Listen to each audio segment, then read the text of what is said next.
the other morning. Had to get a Rappy Turbo in the morning for some electrolytes.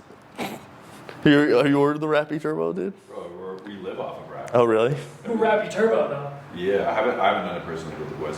The Rappy Turbo, like, It's a different experience. dude, we literally ordered 4 burgers, 2 chicken sandwiches, 2 double burgers, 2 fries, 2 drinks. Got here in what, 11 minutes? Yeah, it was ridiculous. Speaking of burgers, so we went after sparring to go get burgers. We went to Trip Burger right next to Criminal. No, next to Criminal. Well, yeah, in between Burro and Criminal. It might have been, yeah. I don't remember seeing It's just a small. It's a small little spot, right? Little burger spot. Yeah. So he invites one of the girls to come, and so he just goes and orders like 4 burgers. 6 burgers. We got 4 burgers and 2 chicken sandwiches and 3 fries. Yeah, yeah. So 4 burgers and 2 chicken. So six hamburguesas. 6 hamburgers. And so like we're like, all right, I'm gonna eat 2 burgers. Yeah. Perfect. And the girl pulls up and she's like, no me gusta hamburguesa. I'm like, I guess we gotta eat Bro, 3 burgers apiece. I was pretty much like, I came back here and fell asleep. Yeah, we both ate. I ate a chicken sandwich, my kind of night, bro. a LA Blue burger, and then a crispy burger. Yeah. You had a barbecue burger, crispy burger, and chicken burger, and fries. And You drink two waters too? yeah, 2 waters. Yeah. But like, then it was the funniest thing because like, normal people would come up. They would get like 1 hamburger and fries. Pussies. Yeah. We're recording, right? Oh, we're recording right now? Yeah. I need the mic. I didn't know we're recording. Yeah, we're on. I think this is just on his phone. The statement stands, you're pussies. Yeah. But like, they would come up, just 1 thing of fries, 1 burger. I'm like, And just like one of those small little Cokes. I'm like, dude, what are you, a Sit little down to like eat. little baby, dude? When they brought the food out to our table, it was just me and John sitting there. People were like, Everybody's like looking around. the fuck? I'm not gonna lie, I feel like I got left out. He did. You didn't come sparring. That's true. That's whack. Yeah. That's horrendous on my part, actually. Matt's nose was just leaking. Oh, bro. Was it bleeding? Oh, yeah. Like blood? There's a dude that's about your. Yeah, there's a guy. His name's Zach. He's about your size, big dude, and he's like athletic. He's athletic. He moves. I was getting him a couple times. I thought I was outside of his range because I've been sparring with people my range, and I'm like, I turn and he catches me like as I'm turning. I'm like, God, and he got me like he literally has a video of it as I'm turning. You could just see him like crush my nose. I'm like. And I come back in, I'm just like, just gushing. I was like, all right, let's go. Has that happened before, or is that the first? No, he got me last week too. I was bleeding. Literally 2 weeks in a row, dude. He gets my nose, dude. My nose is glass, dude. My nose is Zach with the glass. bobs, apparently. He's a big dude. He's like 6'3", Shout out to Zach with the bobs. He's bopping, bro. Smacking people, dude. Smacking noses, dude. Bro, I'm excited to get back into it. Yeah, that's cool. I gotta get some gloves. I want to do the full MMA, like the jiu-jitsu, Muay Thai, the boxing. You're here now, bro. You literally. So we'll transition to why is it the move for you down here? What's pushed you here? There's so many things about Colombia, Medellin specifically, that make it an attractive play. Number 1, all the people I do business with are Nigerian. Number 2, we earn USD and spend in peso, so our money goes further. Number 3, the weather is amazing. Number 4, 5, 6, and 7 is that it's flooded with gorgeous Latino women.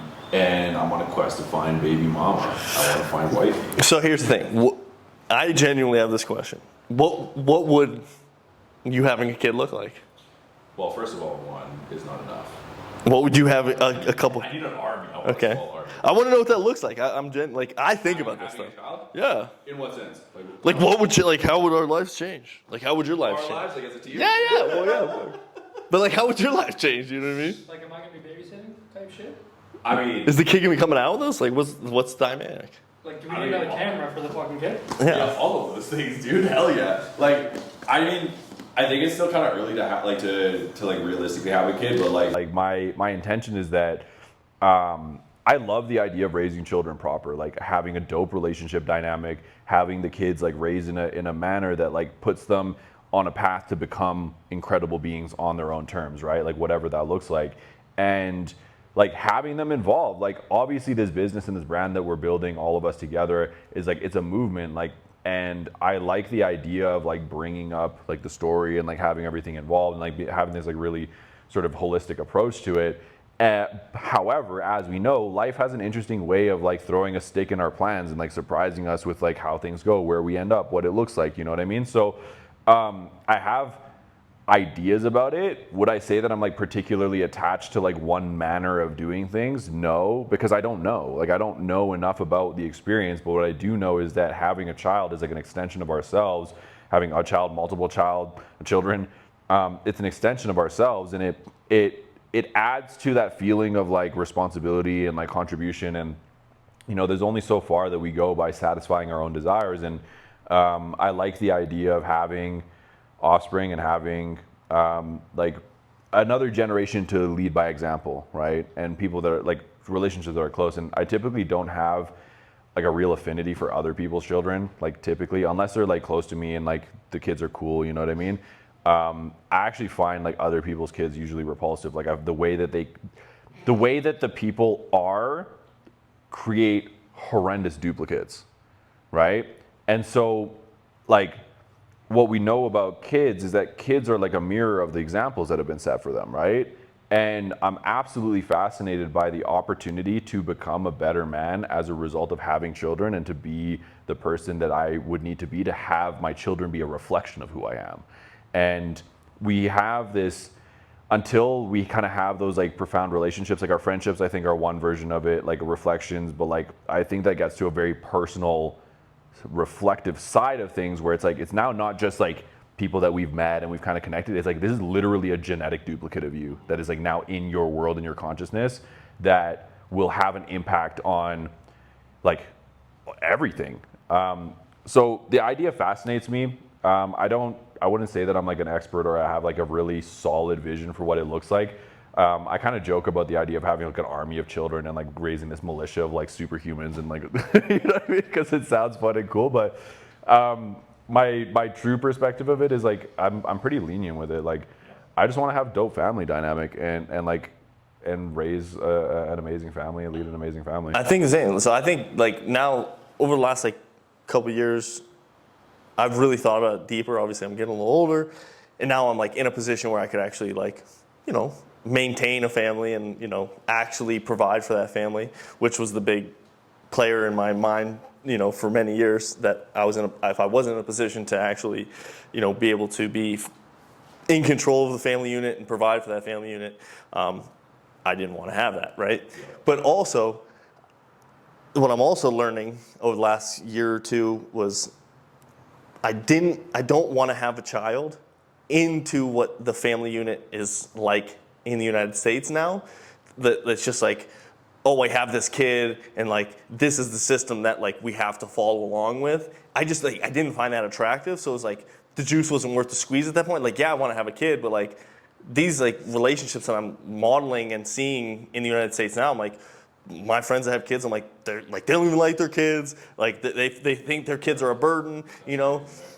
And so like I'm gaining a lot more perspective on like how I would actually like to have a family just from seeing, you know, different perspectives, like Keegan and his family shout out to Keegan and a lot of the guys in like the uncommon, you know, family of like just living an uncommon life, because like that's how they see the world could be more beneficial to them and their family unit. Like, you don't have to do exactly, like, I genuinely didn't want to have kids for two reasons. Like, the reason one was like, okay, well, I just want to make sure that I can provide for them. And then two is like, well, now that I can provide for them, I don't want them to feel like a burden to my life. You know what I mean? Like, I want them to be an enhancement of, It's got to feel like this where it's like an energy. There's got to be the right energy, right? I agree with that. It almost feels like a lot of the times in the United States and even in Canada, it's like these people, like, they have children and then they think that, like, they're almost like, they felt like they were forced into having children. The kids happen to them.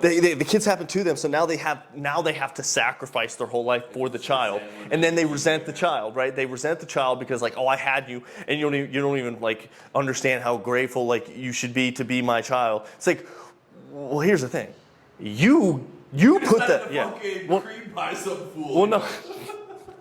But no, but it's like you're the one that chose to have the child, and also you're the one that chose to feel as if you are creating the sacrifice for them. It's like I don't want it to feel like a sacrifice to have a child. I want to do the things that I want to do and have the child be part of that, and then I love the kid because then they love me because they're like, oh man, dad's doing this like thing and he's with all these people and like I'm part of the gang and I'm seeing it. Like I'm no longer resenting this child because like, oh, I have to now do everything for this kid that I barely see all the, you know what I mean? Like I want to have this kid around me all the time.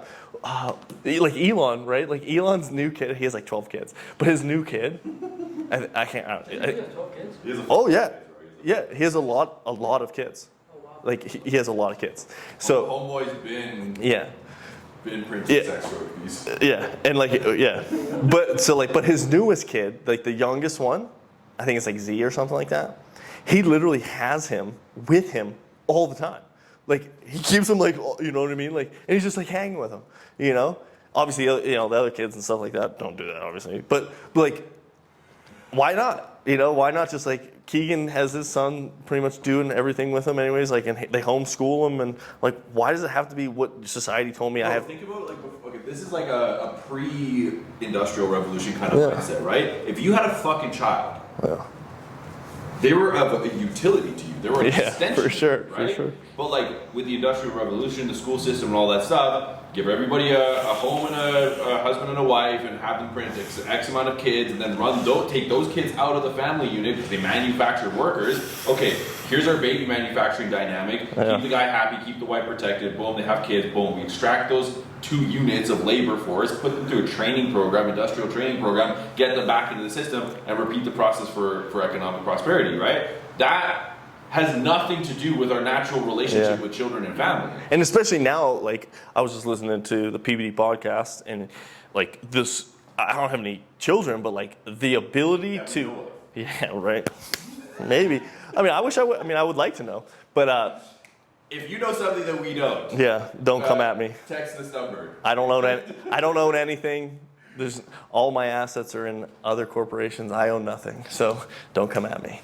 Text number, but but like they were talking about like, and John talked about this too. It was like the school districts right now are like 92 to 95% liberal left, right? Like they all vote left, and like it's become this monopoly on the mind of our children without really the parents' say. So like. Whether you believe what they believe or not doesn't matter because you're not involved. It's like the whole issue. It's like I don't care what they're trying to teach. It's like I want to be the one that's in charge of my child's mind. You know, you know. And that also, to its point, is like I think that a lot of people are coming up with the belief that they have to put their children in school, and they just haven't optimized their lives for being able to take care of it, right? So back to like you have a certain amount of materials that you're able to play with based on your awareness. Like if, okay, on the weekend we drink. And like if I have a problem, I smoke and do drugs and fucking whatever, right? And it's like, for when I have kids, I send my kids to school. But like, what if there was an alternative that just didn't fucking happen and your kids just stayed at home and you built a business or you had a relationship dynamic or you had a fucking community that you're part of and your kids learned there? Well, because you almost need a lot less than what we think like we need, right? So like I've thought about this a ton, you know, and it's great. Like we don't think about this, but like Keegan talks about it a lot, and it opened my mind up about it. Like at the end of the day, like what do we want? I'm like, I just want like a group of like 10 cool people. You know what I mean? Like how many people do you really want in your life? You know, you don't need thousands and millions of people. No. But like imagine you had like a really cool like 10 group of people, and we all owned like 50 acres of land. And we had like a community pool, playground and shit like that, right? And then we would all obviously like take care of each other because you have a small group. The problem is when you start fractionalizing out, like we live in, you know, these big buildings and, you know, there's thousands of people that live in the building and nobody knows each other and nobody cares about each other because you're just another number. But like if you genuinely cared about like the 50 people that you surround yourself with in this small community, you know, 10 or 20 people or whatever, but like if John started drinking, and was like a menace and not getting his work done, right? We would be like, John, we need you to step up, dude. Like, we care about you. Don't drink, right? Like, come, like, we'll take care of you. We're gonna figure out how to solve the problem. How can we help? We're gonna solve the problem. But like, when you don't feel like there's, If you're going through anything, just let us know. yeah, but a lot of people don't feel that. Like, even in like the neighborhoods that like I live in or whatever, like, you could have so many neighbors, but like, they don't really know you. They don't talk to you. They don't like have deep connection. But like, if you had this small group of people in this small community, and we're all like, hey, John talked about this before. Like, the best times he had, like, were in college when it was like 6 of his friends, and they had a dinner night once a week, right? Cheese night? Huh? Cheese night?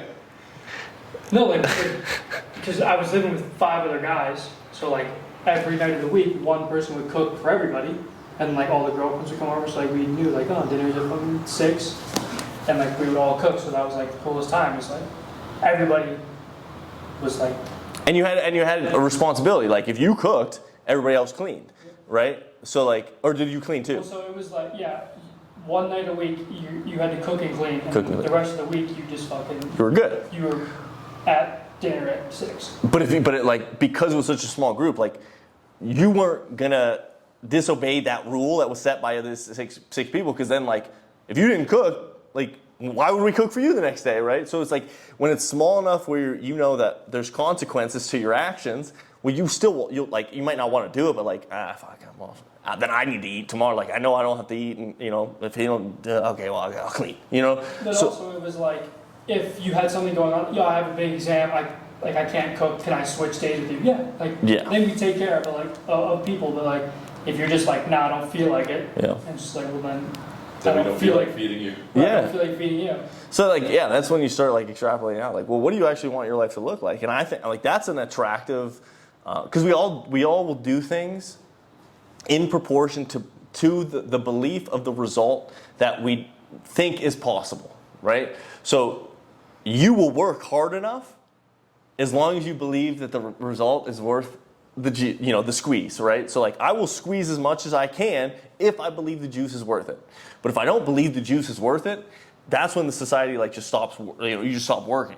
You're like, well, and this is where like, communism and shit like that. It's like, they have a saying in communism: if you pretend to keep working, we'll pretend to keep paying you, or some shit. You know what I mean? It's like, it's basically what it is. Like, if you keep paying us, like, we'll pretend to keep working, but like, that's not how we will always find the easiest route to get the problem solved. Yeah, to achieve what we really want, right? Which is ultimately what everyone is trying to achieve, is their higher objective, right? No human being will move a muscle without a motive, and every behavior is a strategy to achieve the outcome.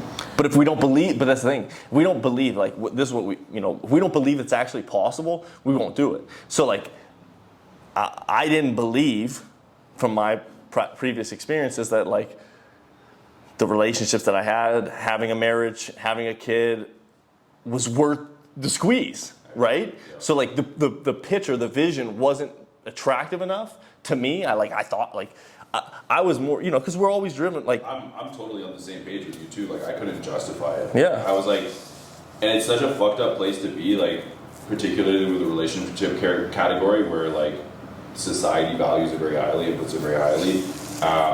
But like, and correct me if I'm wrong, but you probably had a similar experience to me where it's like, you can see the outcome. The house, the kids, the wife, the marriage, the family, the blah, blah, blah, blah, blah. I was like, I would rather die. It just wasn't, an attractive enough, because like most people will do it. Maybe not die. Yeah, it was, because at the end of the day, it's like we do things because one of two things, right? And I used to think like I was all just pushed from pain, but it was a lot of both, because it's like, okay, well, the pain of like seeing that future was very painful, but it was also like the pleasure of that life wasn't pleasurable enough for me to do. But like for me, I always knew that the pleasure of the life of being able to live on my terms and have financial freedom was strong enough, right? That I would do whatever I needed to do to get to that point. Over the doing the marriage and the family. Well, yeah, because it was like, well, that's not putting, like, at that point in my life, the highest value was 100% control and freedom, yeah. Right? And by getting married and having kids, like, well, that's like going basically directly opposite of what my main objective was at that time, which was control and freedom, And also in relation to like not having a true like desirable vision of what that looked like, right? Like I saw what everybody else looked like with kids and marriage and stuff like that. I was like, oh, that just doesn't look like a pleasurable existence. But like the new with adding perspectives and things like that, it's like, oh, there is a way to make it a very pleasurable existence with a small group of people, you know, a tight family unit. Like I think like that would be very fulfilling, 100%. The exciting version. Yeah. And I think that we're probably on the same page with this. Is that while on the surface it might appear that we're not open to it, I'm at least fully open to be proven wrong, to be proven otherwise, that like we can have exciting family dynamics and we can, you know, have the relationship, have the wifey, have the kids, have the house, and like have it actually be a fun experience. But the typical approach for most people just like sounds like deathly boring, and I'm like, that's fucking crazy. Yeah. So I'd rather just like live an amazing life and like let God. Yeah, and that's where it's like we have been sold the wrong vision. Because you think about like what do we want as a society? We want men like us that think and want to you know, go out and achieve and build these meaningful relationships and lives, to have families. Like that is what creates a good society. So if you're creating the men like us to go out and say, what we should be doing is, you know, having the family unit, but you've literally painted a picture that's so unattractive that you forced us out of the system, right? You forced us to go and... It doesn't feel good. It doesn't feel good. It feels like a repression.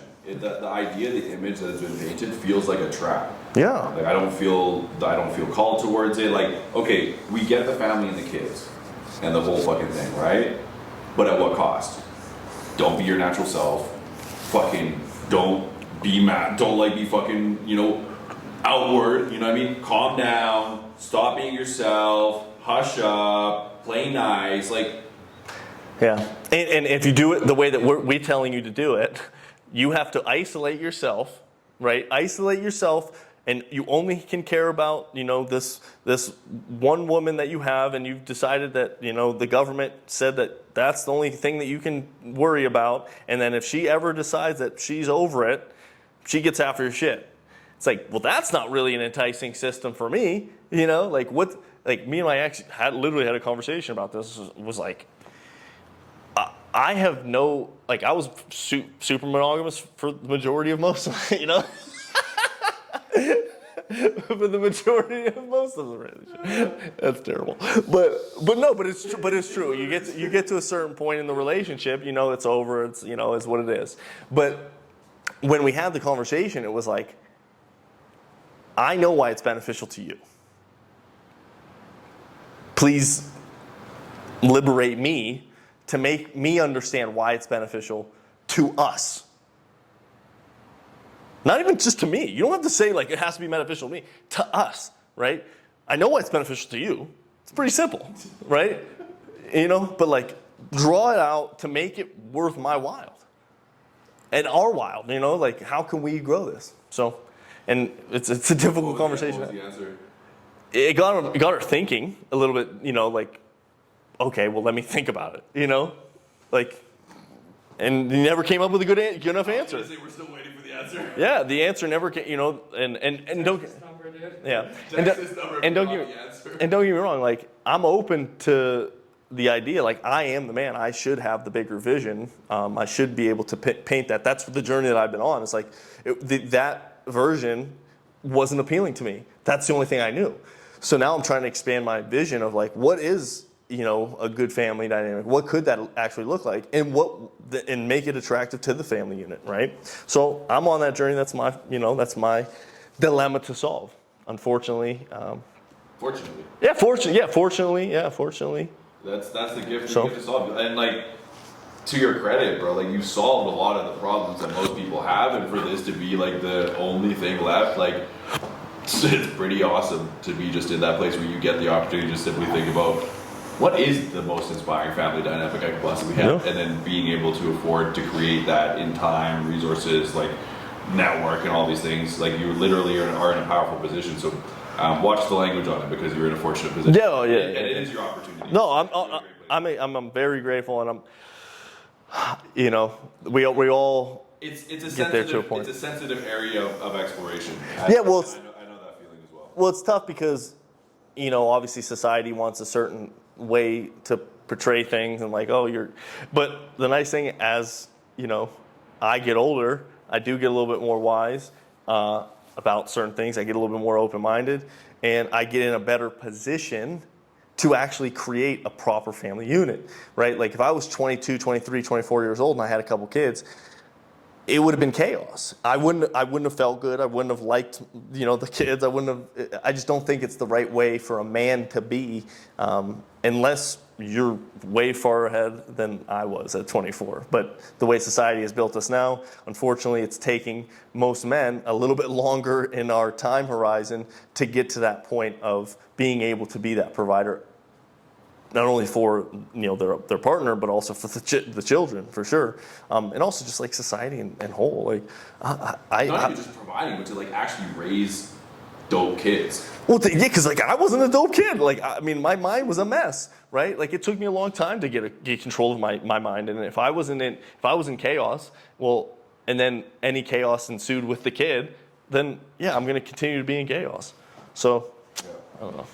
Let's end there. Let's end there. Yeah, you good? Did you end it? No. No. Yeah, I think that's it's a good conversation. Yeah, phenomenal opener to as well to a very challenging area of conversation for a lot of, if not the majority of the successful men that we know. Some of them have more of a proclivity to having that area of their life solved, but a lot of the guys we meet really are struggling with this area and don't know how to solve it, because deep down, you and I both know there is the desire to protect, to provide, to be the guy, but at what cost? And the cost that is the thing that holds them back is that they feel on the other side of it is a suppression of their true nature. And it comes and for everything that we built to be who we are and how these men have gotten to where they are, that desire to be themselves is what facilitated their entire life, and it's part of their identity. Yeah. Well, and John and I were actually just talking about that. I discussed real quick, we'll end this here, but like I have no problem, and I love actually providing like above and beyond, right? Until I feel that they're Expected or entitled or... Exactly. Yeah. And that's what happened the other night. As soon as, you know, like as soon as they expect something. Yeah, like That. yeah. Light switch. But like if you put effort in, you know, you appreciate the effort that we're putting in. It's like, yeah, I'm like, I'll do everything. I'll literally run through a wall. I'll do anything. Like I want to be that provider. And I like sat back and I thought about this. I'm like, oh, I actually really enjoy like, you know, like giving my credit card, like, hey, take this, you know, like, and doing that. Like that's how I show my love, I guess. You know, American Express my love. You know, this, you know, that's me. Me and Dre. We know. Yeah. So like, but if it's expected and it's not appreciated, I immediately I want to be the stingiest motherfucker on the planet, because it's like, no, you don't deserve shit. You know. It's gross, right? But it's like you don't even have to give me much. It's like very little stuff, and I'll buy a car for you. You know what I mean? Like it's crazy. You know, we're very easy, very simple people. And this is a pattern that is I would say is present with all of the guys who struggle with this challenge here, is that they all feel comfortable doing this. They're happy to do it, but they've gone through incredible hardship to get to the point where they're at, and to encounter an individual who comes with an entitlement. And then they accept it though. That's because if they accept it, then it's a whole different. Because then they're in scarcity. Yeah, that's. All right. Let's just go for a little longer. Nah, we're good. We're running. Should we do the outro? Let's run the outro then. What's the outro? Run it. Bro, this is us in Colombia. We fucking linked up Tres Amigos one more time. Tres We're building Amigos. a smoothie franchise. I don't know how it's gonna fucking happen, but just know that whatever's going on here, we got a smoothie franchise on the way. In the works. In the works. Yeah. You'll learn more about it in the meantime, but either way, dude, absolute pleasure. It is a potential here where we build a banana, mango, and strawberry farm. A little finca, dude. And then a little finca. Yeah, bro. That's the next level stuff, dude. Yeah. Catch you next. The G farm. But that being said, phenomenal session. Love you guys. Yeah. Leave you guys. Let's keep it fucking rolling. We're here in Medellin, Colombia, as always, living the dream, so that we can help you guys live yours as well. Just trying to lead by example. Peace.